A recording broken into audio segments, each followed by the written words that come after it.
Bonjour. Le harcèlement sexuel et moral en milieu professionnel est désormais monnaie courante au Bénin, pourrait-on dire, au regard des dernières dénonciations des présumées victimes. Beaucoup de femmes se sont prononcées ces derniers jours et ont accusé des hommes, des patrons, des collègues dans leur milieu professionnel. Pendant ce temps, le coronavirus continue de faire ravage sur son parcours. Au Bénin, le nombre de cas confirmés augmente de façon vertigineuse. Pendant ce temps, le gouvernement veut ouvrir les classes et lever le cordon sanitaire. Nous allons décrypter cette actualité ce jour avec mes invités d'habitude, Arnaud Doumahou et Yves Dakouli. Chers invités, bonjour. Bonjour. Et bienvenue. Le harcèlement sexuel en milieu professionnel, pourrait-on dire aujourd'hui, Yves, est devenu une habitude culturelle au Bénin? Non, c'est assez triste, mais bon, c'est une pratique qui ne date pas d'aujourd'hui. C'est une pratique qui a cours depuis qu'on a eu l'idée de mettre des hommes et des femmes ensemble, surtout dans un milieu professionnel. C'est vrai que depuis beaucoup de voix, beaucoup d'ONG, d'organismes un peu à l'international comme sur le plan national se mettent ensemble pour réduire un peu l'impact de ce fléau-là sur la société. Mais bon, on voit que le mal perdure. On voit que le mal perdure et c'est à se demander si un jour on pourra y arriver à bout. Arnaud, le harcèlement sexuel en milieu professionnel, surtout dans les médias, prend sa racine davantage selon les dernières dénonciations de certaines consoeurs et d'autres personnes d'ailleurs. Pas surtout dans les médias. Le harcèlement sexuel, c'est un peu dans tous les corps socio-professionnels.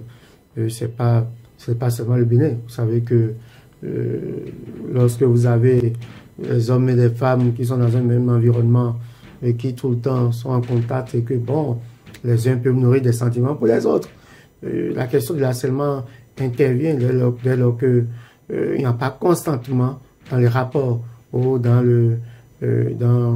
ce sentiment peut-être qui est né chez l'un et que ne partage peut-être pas l'autre.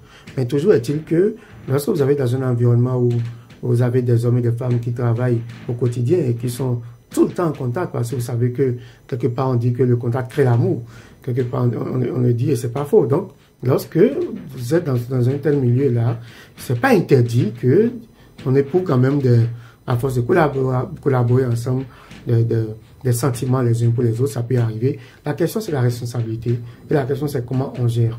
Vous savez, il y a des gens par exemple qui sont dans des corps, et par la police par exemple dans une même unité, dans un même commissariat, et on dit mais ce n'est pas conseillé que deux agents du même commissariat peut-être commencent à sortir ensemble. Mais pourtant, c'est pas interdit, par exemple, que peut-être que deux policiers se marient. Mais si ce n'était pas dans la même unité administrative, ça pourrait se comprendre. Vous voyez, lorsque nous sommes, par exemple, en entreprise, si vous constatez que vous nourrissez en tout temps certains sentiments les uns pour les autres et que c'est réciproquement partagé, il faudra peut-être que l'un s'en aille si en tout temps il y a consentement.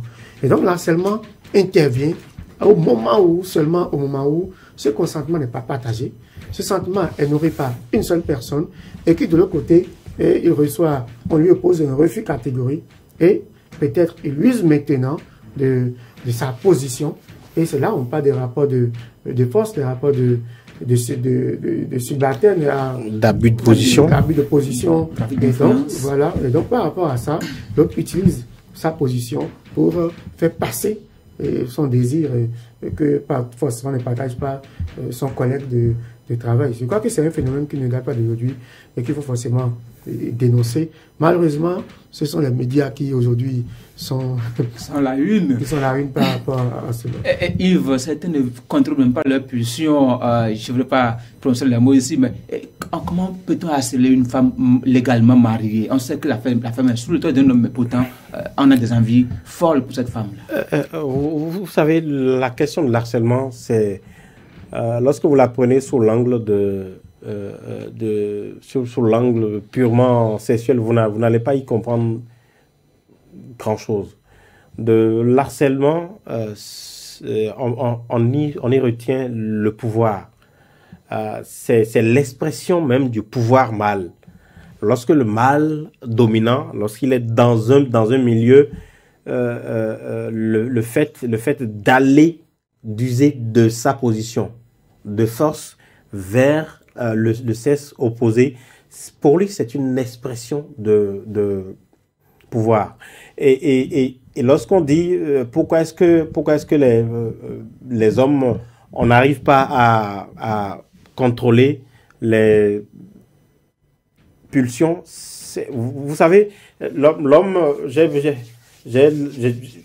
l'habitude de dire, pour l'homme, c'est dans la paume de la main. Les désirs de l'homme, c'est dans la paume de la main, c'est ainsi, c'est naturel. C'est pour la femme qui est un peu introvertie.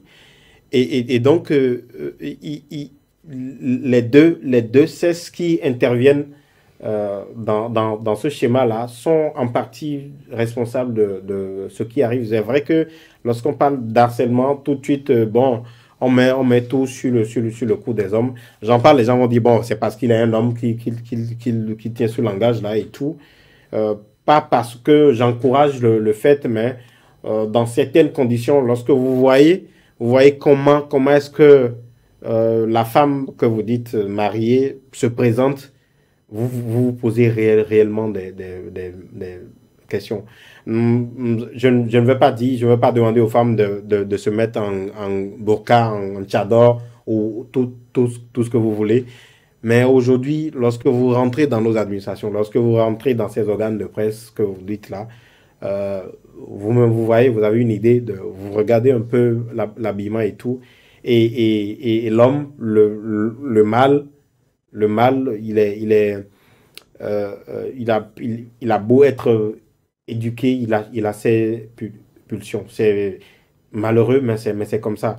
Et il faut faire un travail sur soi et parvenir à distinguer où est-ce qu'il faut exprimer ses pulsions. En fait, c'est ça le véritable travail qu'il faut faire. C'est pas parce que vous avez des pulsions naturelles qui sont tout à fait normales parce que vous êtes mâle que vous devez l'exprimer partout. Il faut que chacun puisse intégrer progressivement, qu'on intègre que dans le milieu professionnel, il faut tout faire pour éteindre cette pulsion-là, même lorsqu'elle naît. Je crois que c'est à force d'exercice sur soi que les hommes pourront parvenir progressivement à éteindre ces feux-là qui s'allument de toutes parts. Est-ce que ce n'est pas une fuite en avant que de dire que les femmes s'habillent mal, que ça encourage le harcèlement sexuel en milieu professionnel? Non, mais c'est pas réducteur de le dire. Je pense plutôt que il y a une part de responsabilité. Je ne dirais pas que la responsabilité est partagée parce que de toute façon, lorsque vous êtes un homme et que vous vous êtes posé certaines limites, vous devez pouvoir quand même savoir que dès lors que vous vous intéressez à une femme qui vous dit non, par respect pour vous-même et pour votre entreprise, pour le travail que vous faites là, vous devez quand même repousser chemin et chercher ailleurs. Voyez? Mais c'est parce que vous savez, parfois, l'homme se dit, mais les femmes disent d'abord non, premièrement. C'est la femme qui veut dire oui, que commence à dire non, non, je ne fais pas, je ne fais pas, je ne fais pas si. Mais si la femme le dit de façon sérieuse et rigoureuse, en principe, il faut pouvoir l'accepter, le prendre dans ce contexte-là, étant donné d'ailleurs que vous êtes dans la même structure et les relations entre collègues dans la même structure n'étaient pas déjà indiquées. Parce que dès lors que vous êtes à un poste de responsabilité et vous commencez par sortir avec votre subalterne, ce n'est pas évident que cela soit profite à la rentabilité de l'entreprise. Parce que vous n'allez pas pourriez plus et donc exiger un certain rendement de ce subalterne-là, parce que justement, à part en dehors du service, vous vous retrouvez dans le même lit. Et là, par rapport aux autres collègues, vous ferez des traitements de faveur. Et c'est là qu'intervient ce dont vous parlez. Il y a des femmes, justement, pour bénéficier de ce traitement de faveur, sont pas à tout dans nos administrations et dans le milieu du travail. Juste parce que elle estime que le patron est vraiment temps, il faut que je fasse tout pour être dans les bonnes grâces du patron. Parce que quelque part, elle a un complexe, elle n'a peut-être pas les compétences qu'il faut, les aptitudes qu'il faut, et par rapport à ça, elle met en valeur d'autres éléments, bien qu'elle soit une femme mariée. Ouais, et donc là, on met beaucoup plus l'accent sur l'homme parce que, quelque part, on estime quand même que l'homme, à tort ou à raison, on considère que l'homme doit être responsable. Vous voyez? On considère que, quoi qu'on soit, ce que fera la femme, l'homme doit être responsable. Mais très souvent, en matière d'harcèlement, on ne dit pas que la femme doit être responsable. Vous voyez? Je ne sais pas pourquoi, mais voilà comment ça se passe généralement. Et c'est vrai que la propension que l'homme a vis-à-vis du sexe opposé est un peu plus élevée que celle que la femme émet généralement. Mais toujours est-il que l'homme, étant donné que la société conçoit le fait de cette façon-là, et que tout de suite, là, il y a un petit incident, on ne voit que la responsabilité de l'homme. Il faut véritablement donc que l'homme se dit, dès lors qu'on aura un petit incident, on dira que c'est de ma responsabilité, c'est de ma faute, et je suis pas si d'être condamné pour l'incident qui se produirait. Et par conséquent, moi j'estime souvent que comme nous, qui avions un peu fait l'enseignement, on préfère carrément aller chercher ailleurs que de chercher dans l'environnement scolaire où vous êtes en train d'enseigner. C'est la même chose qu'elle vous indiquait lorsque vous êtes en entreprise. Vous avez envie de sortir avec une femme, le mieux, c'est d'aller chercher ailleurs. Ou autrement, vous avez une collègue célibataire, vous êtes peut-être son chef hiérarchique, et vous avez envie de nourrir une relation avec elle, le mieux, c'est qu'elle également quitte l'entreprise ou vous quittez, l'un quand même quitte, et vous avez la liberté de faire ce que vous voulez. Mais lorsque vous êtes toujours là, avec ce rapport de subalterne et de responsable, c'est difficile, vraiment difficile, même quand elle est consentante, de gérer ces genre de relations dans un environnement de travail. Et puis, si jamais elle n'est pas consentante, vous insistez, la loi vous punit. Et je crois que fondamentalement, il faut beaucoup plus aujourd'hui mettre l'accent sur la sanction, un peu comme on le fait beaucoup plus pour les enseignants. Vous voyez, on a la facilité de dire, très souvent, on dit facilement, ah, les enseignants là, bon, on est en train d'harceler, il faut les radier, il faut les changer d'établissement. Et vous voyez, mais lorsqu'il s'agit d'entreprise, vous voyez, on a tout ça un peu dans Joliver, on a du mal à prendre les sanctions qu'il faut, on a du mal à... Vous voyez, si c'était un rapport d'étudiante à enseignant, d'ailleurs il y a un enseignant de l'université d'Amérique de la Vie qui est en prison pour faire d'harcèlement actuellement. Mais vous voyez, on tient beaucoup plus rigueur lorsqu'il s'agit de mon enseignant que dès qu'il s'agit en entreprise, tout simplement. Un enseignant d'université en prison pour avoir transmis sexuellement des notes à ses étudiantes. Le chef de l'État s'est invité dans cette affaire-là et a demandé à la justice de clarifier la situation. Est-ce que vous pensez qu'un jour le Bénin pourra conjuguer au passé le harcèlement sexuel en milieu professionnel? Le Bénin ne pourra conjuguer le harcèlement sexuel en milieu scolaire, vous avez dit, ou professionnel, scolaire. Pour professionnel, scolaire, qu'en jouant beaucoup sur l'éducation. L'éducation y est pour beaucoup, et on a ce problème là de la banalisation du sacré aujourd'hui qui fait que plus personne ne respecte rien, quoi. Vous allez dans certaines régions du Bénin aujourd'hui, jusqu'à l'heure où je vous parle, lorsqu'on vous dit que c'est une femme sacrée, enfin c'est une femme mariée, vous savez que c'est un territoire, vous pouvez même pas vous en approcher. Et vous avez de ces personnes là d'un certain âge qui vous disent que vous pouvez tout faire, mais tout sauf avec une femme mariée, quoi. Vous pouvez ne pas savoir. Lorsque vous ne savez pas, c'est autre chose. Mais dès lors que vous savez que cette femme-là, elle est sous le toit d'un homme, ma foi, si vous y allez, c'est avec des conséquences. Malheureusement, nous nous sommes retrouvés, vous allez voir souvent, quand on parle de ces problèmes d'harcèlement et tout, c'est beaucoup plus généralisé en milieu citadin, où on estime qu'on a évolué, que bon, le monde étant ce qu'il est aujourd'hui avec les médias et tout, on fait plus sur soi ce retour au sacré qui fait qu'on peut mettre une certaine barrière à certaines choses. Je crois que tant que on ne va pas retourner au sacré, tant qu'on ne va pas travailler sur l'éducation, la justice, elle ne pourra que sanctionner les cas qui viendront à elle, et le problème va toujours demeurer, quoi. Donc, la sortie de l'auberge, sincèrement, c'est pas pour tout de suite. Je ne suis pas pessimiste, mais j'essaye de voir les choses comme ça. À nous, certains hommes se plaignent d'avoir été aussi harcelés par leurs collaboratrices. Vous avez été victime une fois de harcèlement de la part de vos collaboratrices, de vos stagiaires, par hasard? Non, je parlais tantôt de... Est-ce que vous allez parler d'harcèlement? Parce que généralement, on estime que c'est l'homme qui prend la décision. Vous voyez, lorsque... Et surtout lorsqu'il y a un rapport d'hiérarchie. Un rapport d'hiérarchie, c'est l'homme qui prend la décision. Et donc, lorsque, en tout cas, une collaboratrice ou un collègue essaie d'attirer, de tout faire pour vous attirer dans son piège, c'est à vous de savoir ce que vous voulez et de savoir que cela peut porter préjudice à l'entreprise dès lors que vous vous laissez aller à ce genre de rapport-là. Mais je dis que on n'est pas interdit ce genre de rapport parce qu'une fois, il ne faut pas que les gens ont tout fait de l'amalgame entre l'harcèlement, par exemple, et le consentement qu'on pourrait avoir entre deux personnes responsables dans une entreprise. Et peut décider. On a vu plein d'entreprises où les gens quand même se sont finalement sortis ensemble, ou bien vous voyez dans un établissement où deux collègues enseignants commencent à sortir ensemble. Donc je crois que il ne faut pas faire de l'amalgame sur ces trucs-là. C'est humain que dans un environnement où vous voyez fréquemment, où il y a une certaine, des gens sont responsables d'eux-mêmes, puissent décider ou convenir d'aller ensemble dans une même direction. L'essentiel, c'est la suite.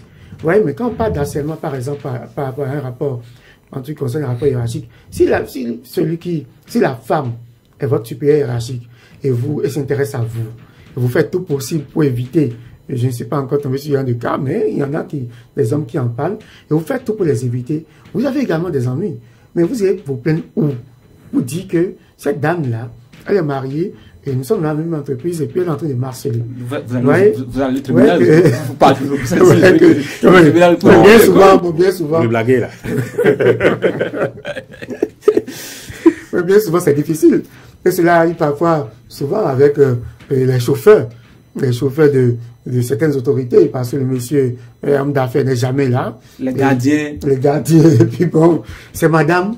Et puis, bon, si vous ne consentez pas, bon, finalement, vous serez obligé de perdre votre emploi. Parce qu'on dit, bon, en tout cas, bon, ok, d'accord, quand le mari sera de retour, on trouve des arguments possibles pour quand même, ouais.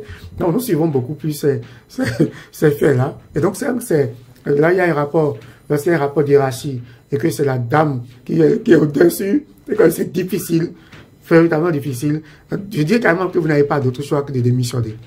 Parce que vous êtes obligé de partir, surtout quand la dame elle est mariée, vous êtes obligé de vider les lieux, ou quand même vous subissez. Vous subissez. Ouais, donc, dans ce cas, c'est très compliqué. Mais lorsqu'il s'agit de l'homme, je crois que l'homme, on tient beaucoup rigueur à l'homme, parce qu'on estime que l'homme doit être responsable en toutes circonstances. C'est ce que la société conçoit, et nous y et vous, d'accord, vous êtes influenceur, vous êtes beaucoup plus présent sur les réseaux sociaux. Il y a des femmes qui vous harcèlent et une bosse, vous envoient des messages tous les jours, matin, midi, soir. Est-ce que ce n'est pas aussi une forme de harcèlement venant de ces femmes-là, même si vous ne les connaissez pas? C'est vrai que la présence sur les réseaux sociaux vous expose à ce type de messages-là. On n'en manque pas. C'est à vous de voir. Ça peut plaire à n'importe qui de vous prendre une bosse, de vous écrire. C'est à vous. Maintenant, est-ce que je peux dire que c'est un harcèlement, puisque l'inconnu a dit la femme virtuelle. On ne sommes pas dans un rapport de... Il vous demande de rendez-vous, il veut vous rencontrer, il vous aime. Non, est-ce que ça, là, juste là, le harcèlement tel que moi je le conçois et qui fait polémique, il n'y a pas encore le rapport collègue hiérarchique. Je crois que c'est cet amalgame-là que les gens font. Écoutez, une fille qui me plaît et que j'assène d'une cour assidue, ce n'est pas à comparer avec du moralement, vous le harcelez, moralement, pour non, ce n'est pas du harcèlement, parce que il est dit, on va vous dire, une fille à qui vous faites la cour aujourd'hui, qui accepte tout de suite, c'est qu'on dit que bon, c'est une femme facile. Il faut qu'elle dise d'abord non. Oui, non. Et la femme, généralement, au premier regard, ne se laisse pas faire. Et des fois, lorsque vous abandonnez trop tôt, vous allez apprendre quelque part que bon, il m'a contacté, il m'a dit ci, il m'a dit ça, il n'a même pas insisté un peu. Vous voyez un peu, donc il faut toujours insister avec les femmes, il faut toujours insister, c'est ça qui vous donne finalement c'est une compétition. Oui, enfin, l'impression que vous êtes en train de le trophée à la fin, c'est ce que vous avez. Vous devez insister. Et donc, insister ne veut pas, c'est pas de harcèlement. Lorsque vous êtes dans un milieu professionnel, elle est votre collègue. Elle a beau être stagiaire, elle est venue il n'y a pas 1 mois, 2 mois. Elle est votre collaboratrice. Vous voyez un peu ce que je dis. Et si vous allez dans ce sens-là, vous voulez des rapports autres que professionnels, c'est-à-dire sexuels par exemple, et vous commencez par y aller par des SMS, de petites tapes sur les fesses, sur les épaules et même sur les seins par moment, de petits compliments. Parfois, elle est très, très mélangée parce que vous savez trouver les mots et tout. À un moment donné, vous rentrez comme ça dans ce qu'on appelle le harcèlement parce que vous êtes conscient qu'elle est dans une position où elle a besoin d'avoir de vous. Parce que vous êtes déjà là, ça fait un sacré bout de temps. Vous avez une dose d'expérience dont elle a besoin justement. Et vous savez pertinemment que si, vous savez, et elle sait, que si elle ne cédait pas à vos avances, c'est qu'elle va passer tout le temps là. Et que son stage sera stérile. Vous savez ça. Et vous jouez sur ça. Lorsque vous êtes dans cette dynamique-là, vous êtes un harceleur. D'un sujet très grave à un autre non moins grave, le coronavirus continue de faire ravager au Bénin. Nous sommes aujourd'hui à 242 cas, 102 nouveaux cas en 24 heures. Alors, est-ce que ça ne craint pas? Oui, ça craint. Et ça nous montre que on n'avait pas la vérité des choses. Nous l'avions dit au départ que dès lors qu'on ne faisait pas les tests. Vous voyez, on a juste pris actuellement, on n'a pas encore commencé le dépistage sur la grande masse, hein, du tout pas. On a commencé sur des corps ciblés. On a juste pris quelques corps ciblés et je crois que c'est à peine 2 semaines. Et vous voyez comment on est parti. Entre le 3 et le 7, on est parti. Et donc je pense que les faits aujourd'hui nous donnent raison par rapport à comment est-ce que on a conduit la gestion de cette pandémie-là chez nous. Et au départ, comme on n'avait pas les chiffres, comme on n'avait pas la vérité des chiffres, on avait estimé que par rapport aux chiffres qu'on avait, que le Bénin avait donc pris les bonnes options. Aujourd'hui, on constate donc, en commençant par faire les tests, que le virus est allé très loin. Ça veut dire que le virus est très bien infiltré au sein de la population. Parce que lorsqu'on prend, on dit qu'on a pris des médecins dans le corps, on les prend et qu'on retrouve maintenant qu'il y a beaucoup de personnes infectées. Alors dites-moi, ces médecins-là, vous êtes sûr qu'on peut avoir les cas suspects? On veut avoir les cas contacts aujourd'hui.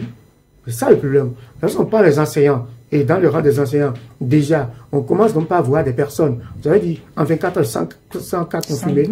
On constate donc que ces personnes-là sont infectées, mais ces personnes ont des familles. Est-ce qu'aujourd'hui, on a la possibilité d'aller chercher les cas suspects, tous les cas suspects, tous les cas contacts? Et donc, sur ce seul cas-là, vous voyez combien de personnes sont susceptibles d'être infectées. Parce que on n'avait pas dépisté, et cet enseignant-là est resté dans une communauté, rester dans une famille, et à des enfants qui ont également été à l'école, aller rester dans d'autres communautés, et ainsi de suite. Les médecins qui aujourd'hui sont infectés ont également resté dans une certaine famille, dans un quartier donné, avec des amis, et ne savaient même pas qu'ils étaient porteurs de ce virus-là.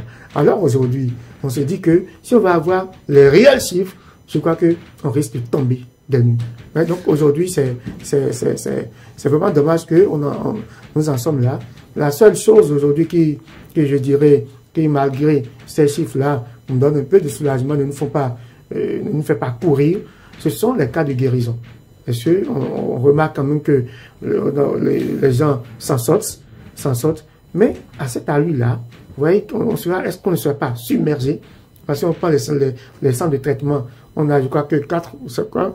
On a à Parakou, à Cotonou, à Bourg-et-Calavie aussi. 3 ou 4. Si on continue de cette façon-là, est-ce que ces centres-là ne seront pas submergés?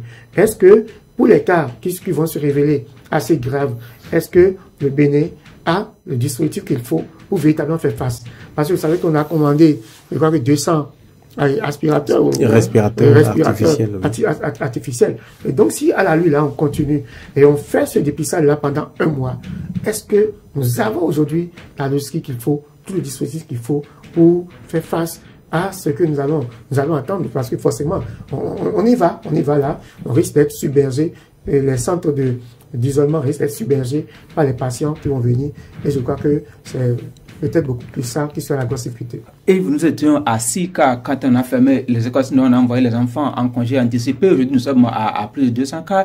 Et il y a des cas asymptomatiques et on veut encore ouvrir les classes. Est-ce que ce n'est pas un risque qu'on est en train de prendre à ce niveau-là? Oui, lorsque vous regardez l'ampleur des chiffres, aujourd'hui, vous avez la lecture que vous faites là, elle est tout à fait normale. Parce que vous dites dans quel environnement est-ce que nous envoyons les enfants. C'est ça, c'est le parent, c'est le premier réflexe qu'il a aujourd'hui. Tu rencontres beaucoup de parents qui se disent est-ce que c'est la peine, ça vaut la peine d'envoyer les enfants à l'école dans cet environnement-là. Mais l'autre problème, c'est ne pas les envoyer, c'est le fait perdre l'année parce que le pouvoir, de façon officielle, n'a pas décrété l'année blanche. Et donc, c'est un couteau à double tranchant. Je crois que c'est par rapport à ça que le gouvernement a anticipé.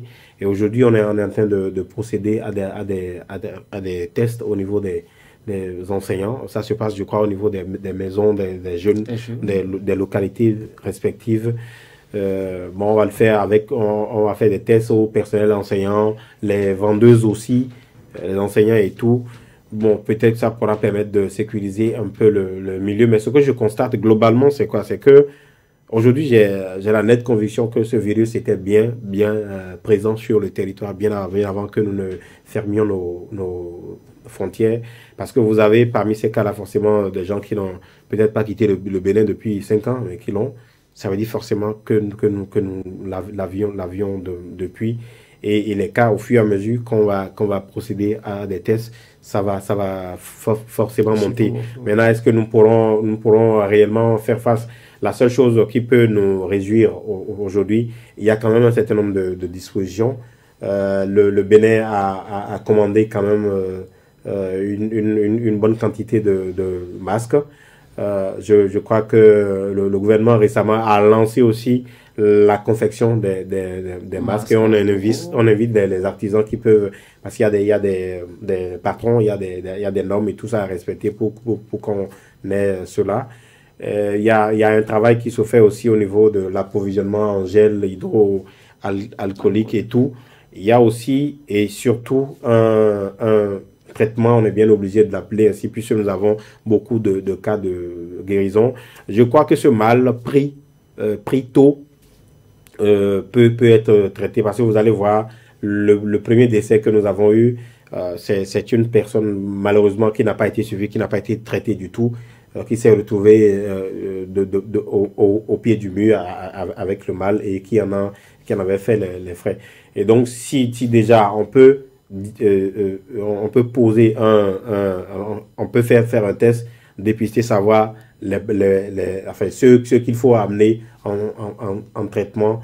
Je crois que c'est ça. Et il y a aussi qu'on a acquis quand même une bonne quantité de chloroquine, plus l'accessoire des molécules qui rentrent dans le protocole du traitement. On espère bien qu'on pourra soigner le maximum, de sorte à permettre aux centres qui sont installés un peu partout sur le territoire national de ne pas être submergés, parce que c'est ce qu'il faut craindre, et c'est ce qui est arrivé aux pays occidentaux qui avaient de très bons plateaux techniques, mais qui à un moment donné étaient obligés de choisir entre quel patient sacrifier et quel il faut accorder un traitement. À nous, aujourd'hui, on fait le dépistage de plus petit nombre des acteurs de l'école, les enseignants, les vendeuses. Le plus grand nombre, ça fait pas. Ce sont les élèves qui sont là, mais qu'on ne veut pas dépister. Est-ce qu'on n'est pas en train de se faire feu sur le mal et ça va revenir encore en force?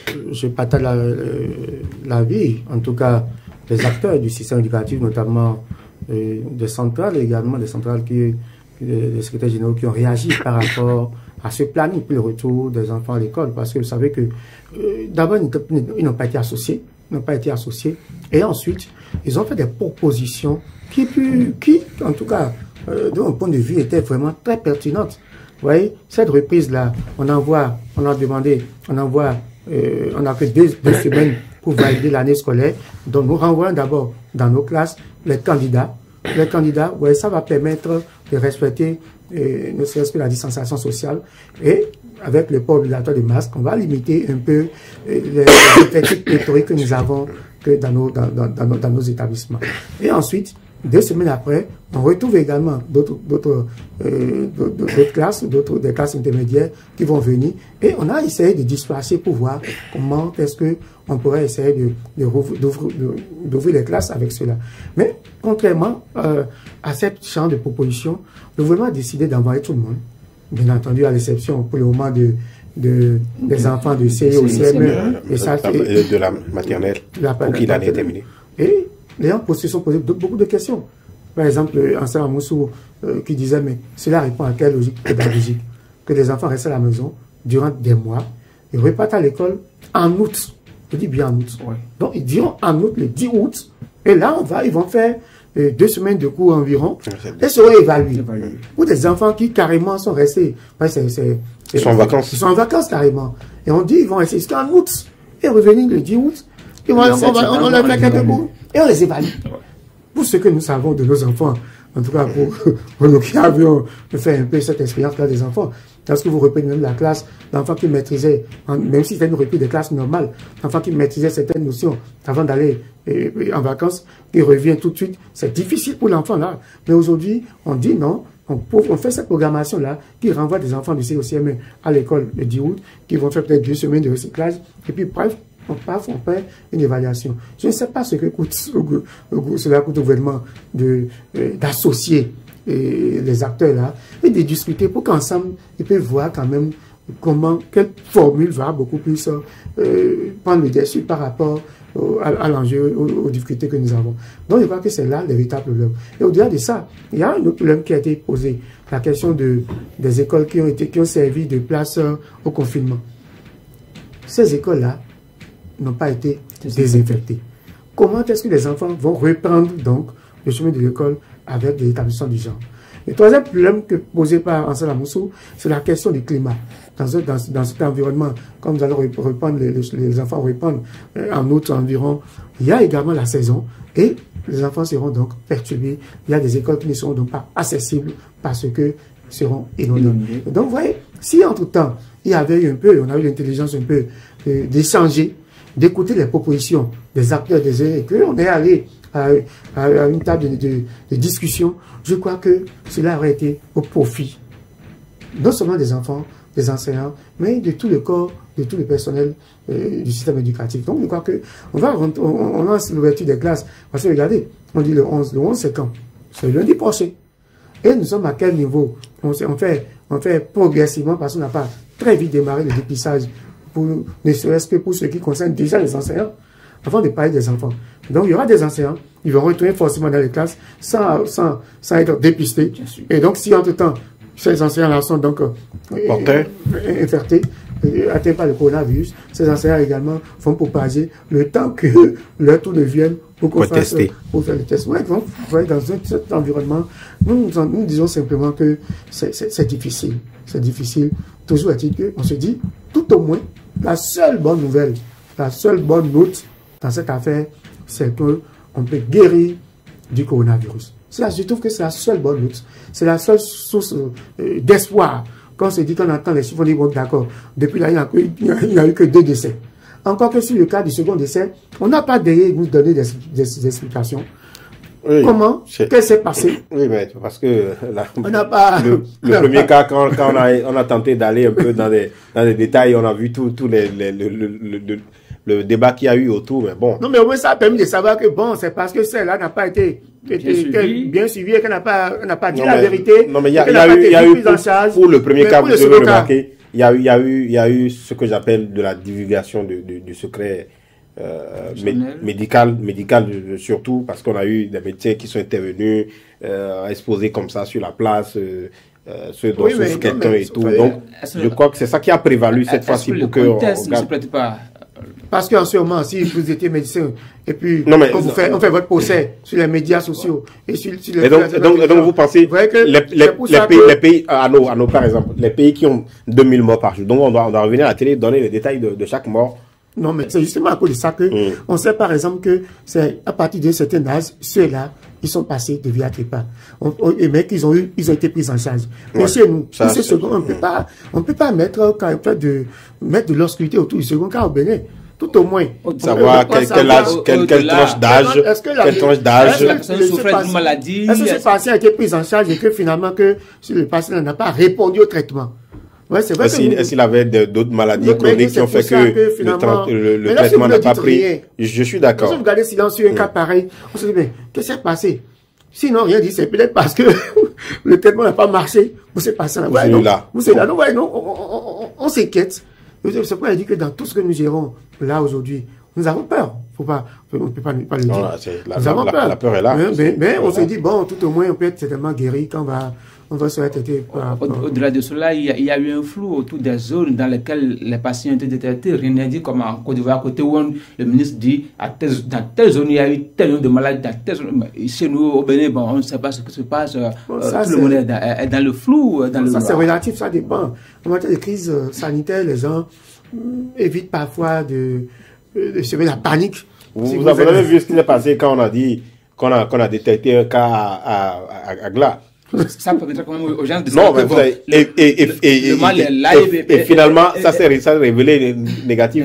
Mais tout ce qu'il y a eu sur ce quartier-là, en l'espace de 72 heures, où il ne faut plus mettre pied à Gla parce qu'il y a coronavirus là-bas. C'est bien, c'est bien quand même. Ça freine non, je crois que ça permet de freiner quand même la psychose.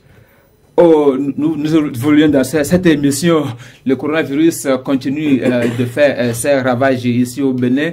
Et nous sommes aujourd'hui à 242 cas, comme l'avons dit à l'entame de cette émission. Aujourd'hui, est-ce que le Bénin ne peut pas aller à l'école de Madagascar et faire recours à des produits locaux? Parce que depuis que ça a commencé, au Madagascar, il n'y a plus de nouveaux cas. Est-ce que nous ne pouvons pas faire recours à notre tradithérapeute aujourd'hui pour en finir avec ce virus? C'est vrai que lorsque vous suivez la façon dont cette crise-là est gérée, j'ai bien aimé la posture du président Magash qui est monté au devant de la scène et qui, même envers et contre toutes les recommandations de l'Organisation mondiale de la santé, a cru en son produit.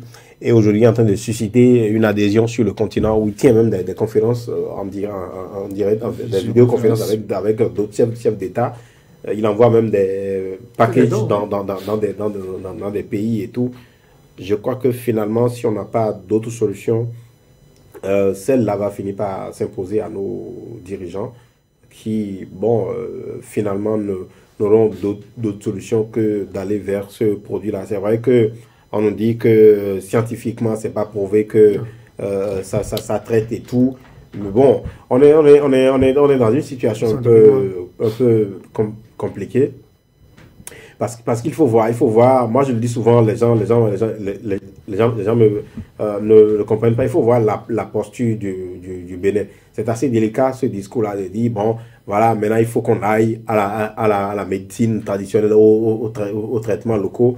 Du moment où vous avez été à l'avant-garde de la lutte contre un certain nombre de produits pharmaceutiques, ça a valu à notre pays des points au niveau de certaines institutions en charge de la santé. C'est très difficile. Et moi, je comprends parfaitement la position du gouvernement, même si sur place, il peut y avoir des produits qui ont des résultats prouvés. C'est assez compliqué dans la posture du gouvernement de dire, bon, allons tous vers ces produits-là. Je crois que la démarche n'est pas là. Lorsque vous prenez le Madagascar et le Bénin, par exemple, le Madagascar n'a pas eu Adjegunle. Le Madagascar n'a pas lutté contre un fléau comme Adjegunle et tout. Et donc, ils n'ont pas été à l'avant-garde de la lutte contre les faux médicaments en Afrique. Et donc, le Bénin est dans une position assez délicate. Et je crois que si le produit malgache dont j'oublie le nom. Organique. Voilà, donc si ça continue par convaincre je crois que le produit va finir par s'imposer sur le continent. À nous, les chercheurs sont à l'université, ils font des recherches tous les jours, mais finalement, on n'en profite pas.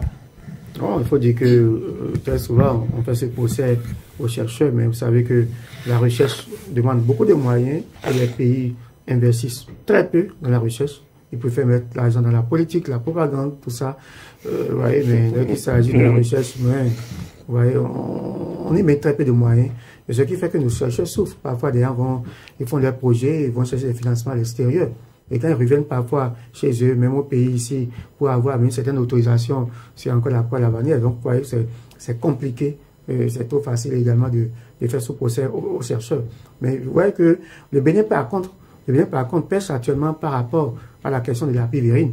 Vous voyez que l'apivirine de Valentin Agon, quand même, qui a été quand même essayé quelque part. Donc, vous voyez que on aurait peut-être pu, je ne sais pas, c'est parce que si le gouvernement prenait à cœur ce produit-là, très vite, on peut aller très vite pour savoir est-ce que véritablement l'apivirine peut guérir le Covid ou l'apivirine ne pourrait pas guérir le Covid.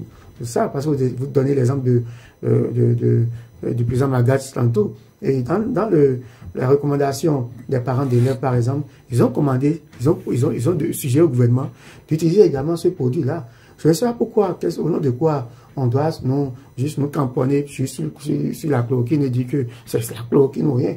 Je ne sais pas. Même le Niger à côté a eu son lot de Covid organique et Malgache, c'est encore que le président Malgache en distribue en fait donc à plusieurs États. Qu'est-ce qui empêche le Bénin de chercher à entrer en contact également avec ce président-là? D'autres l'ont fait. Macky Sall l'a fait.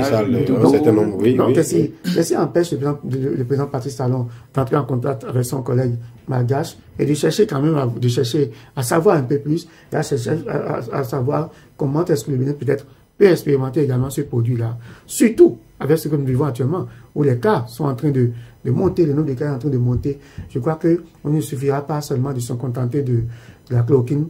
On ne perd rien d'ailleurs à essayer plusieurs produits pour voir ce qu'il en est. Et que le Bénin nous situe surtout par rapport également au cas de l'apivirine.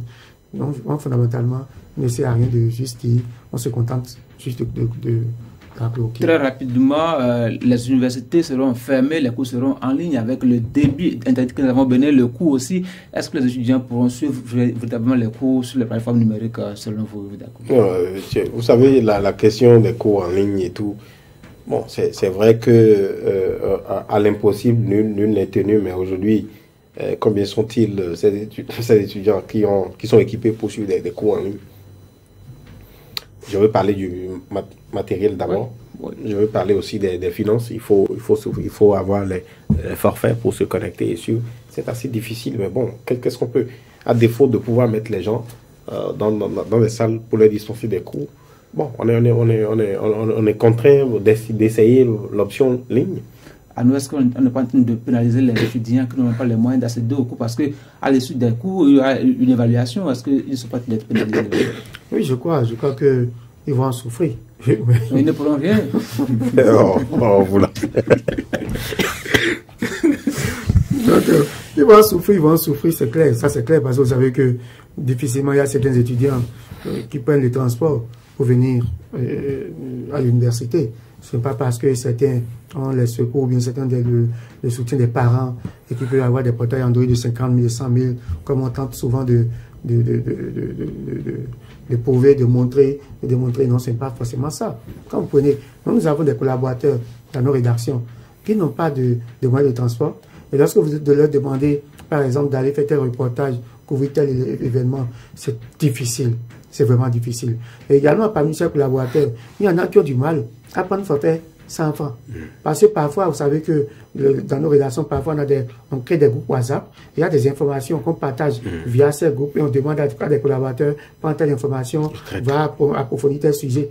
Mais l'étudiant te dit, mais je n'ai pas d'argent pour faire forfait. Et vous voyez, parfois, des appareils, parfois, c'est des trucs de Nokia pour certains qui ont envie de leurs collègues. Nous sommes toujours face à ces réalités-là. Avant, mais qu'on ne parle maintenant de la qualité de l'Internet et des forfaits que nous faisons. Vous faites un forfait de 500 francs, on vous dit que c'est 48 heures, mais vous constatez que 2 heures, c'est fini. C'est fini. Vous lancez, bon, ça ne répond pas. Et voilà. Donc, dans un contexte comme ça, on demande maintenant on parle de cours en ligne. Et en plus, vous savez que on a fermé la plupart des cybercafés. Ouais. En tout temps, on pouvait, quand on était un peu plus, on était au collège. Ah ben oui, c'était ça. Il y avait des travaux dirigés, des recherches qu'on vous demandait, ben, on cotisait pour acheter 2 heures, 1 heure, et on cherche le cours. On s'attroupait autour de notre truc là. Aujourd'hui, même avec Corona, on te dira que c'est pas conseil de s'attrouper, mais tout au moins, si on n'avait pas perdu cette habitude au niveau des cybercafés, qu'il faut le dire, tu perds 250 ou 300, à l'époque tu avais 1 heure de cours, et si avec un peu de chance la connexion est bonne, quelqu'un essaie de tirer, vous cotisez pour avoir la version papier, et après vous allez photocopier. Donc vous voyez, aujourd'hui tout cela est compliqué. En tout temps, les portables Android sont sortis, en tout temps les gamers ont pris par là, et au niveau des cybercafés, on a fait quelques arrestations. Donc, donc aujourd'hui, c'est dans ce contexte-là, on demande aux étudiants d'aller chercher les cours en ligne. Donc, il va que c'est vraiment, vraiment, vraiment difficile. Et si en tout temps, peut-être on organisait, parce qu'il y a la connexion à l'université, si on organisait de sorte que des groupes par groupe, les étudiants peuvent aller récupérer leur cours. Ça va être compliqué. Oui, ça va être compliqué, mais... Chez nous, ça va être compliqué. Ça va être compliqué, mais au moins, on peut avoir la connexion, peut-être la bonne connexion à l'université. On ne fera pas cours, mais on dira que par rapport à des programmations, peut-être pour permettre à certains étudiants d'aller chercher, tout au moins les pousses les plus démunis. On ne va pas quand même mettre tout le monde, loger tout le monde à la même enseigne.